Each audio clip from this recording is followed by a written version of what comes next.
Startups and MSMEs, mergers and acquisitions are set to be cleared in a span of 15 to 60 days with effect from June 15th onwards. This is a welcome development and a good stance taken by the government with reference to startups, MSMEs, and their mergers and acquisitions. The rule governing mergers and acquisitions in the startup space have recently undergone comprehensive revisions. These revisions aim to streamline and accelerate the approval process, making mergers and acquisitions in the startup and MSME sectors easier and faster. As a part of its reorganization, the Corporate Affairs Ministry, Ministry of Corporate Affairs, has introduced a clear time limit, provisions for deemed approval, and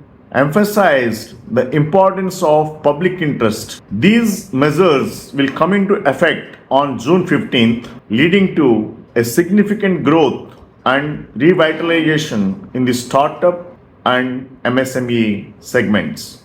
The positive step is accelerating approvals, which will reduce the burden on the part of startups and MSMEs. To secure approval for mergers and acquisitions in the startup space, the MCA has set now a maximum period of 60 days. Businesses can plan effectively with certainty and ambiguity being removed from the approval process with this definitive timeline.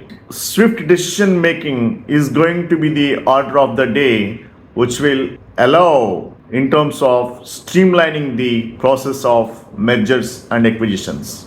The revamped rule now allows startup and MSMEs in terms of mergers and acquisitions to be approved within 15 days subject to certain conditions. Compared to the previous system, which lacked specific time frames, this represents a significant improvement in order to promote investment, stimulate innovation, and foster rapid growth of startups and SMEs, which is a welcoming step introduced by the Government of India in reducing the approval timelines. Further, what we need to keep in mind is the deemed approval that is introduced is going to ensure timely responses. In the absence of objections from the Register of Companies and official liquidators within a specified time frame, deemed approval will be granted. A smooth and efficient mergers and acquisition process is enabled by this provision, which prevents delays and bottlenecks. Further, communication effectiveness leading to quick clarification and clearance of views and objections. A 60-day period has been set by the MCA for submitting its views to the adjudicating authority in response to objections.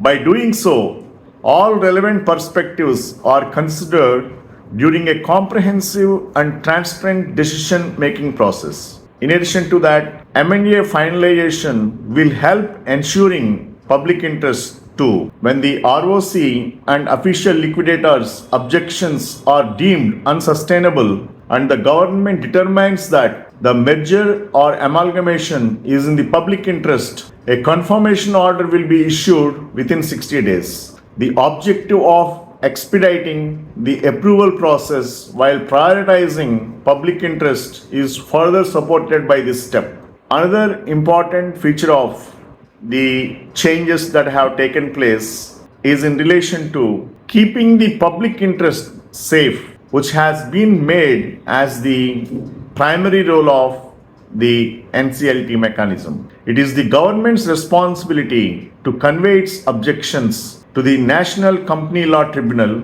NCLT, when it believes the M&A proposal which is not in public's best interest.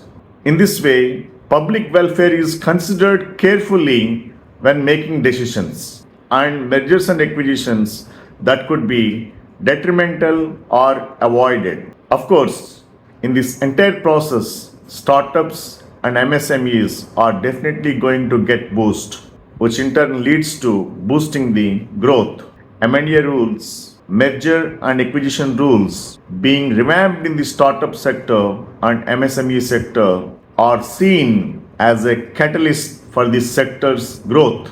Through a faster and simpler mergers and acquisitions process, startups and MSMEs can expand, collaborate, and innovate more efficiently. Hope from June 15th, 2023 onwards, we are going to see a good number of mergers and acquisition activities taking up shape within the due timelines as now prescribed by government, and the benefit be taken up by the all concerned stakeholders. Thank you very much for your patient hearing.